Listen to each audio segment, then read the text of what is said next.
വിദ്യാഭാരതി ഇന്ന് കാണുന്ന ആ ഒരു സ്റ്റേജിലേക്ക് എത്തിയതിൽ വലിയ അതിശയമൊന്നും ഇല്ല. കാരണം ആ ഒരു തരത്തിലുള്ള നേതൃത്വം കൊടുക്കാൻ മമ്മൂട്ടിക്ക് സാധിച്ചിട്ടുണ്ട്.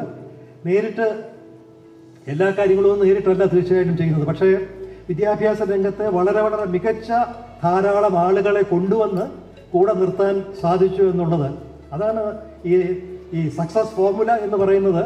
നല്ല ടീം ഉണ്ടാക്കുക എന്നുള്ളതാണ് സക്സസ് ഫോർമുലയിൽ ഏറ്റവും പ്രധാനപ്പെട്ട ഒരു കാര്യം. അപ്പം അത് സാധിച്ചിട്ടുണ്ട്. ജസ്റ്റിസ് അബ്ദുൾ റഹീം ഉപയോഗിച്ച ഒരു വാക്കാണ്, ഞാനത് ആവർത്തിക്കുകയാണ്, വേഴ്സറ്റൈൽ. ആ ഒരു വേഴ്സറ്റിലിറ്റിയാണ്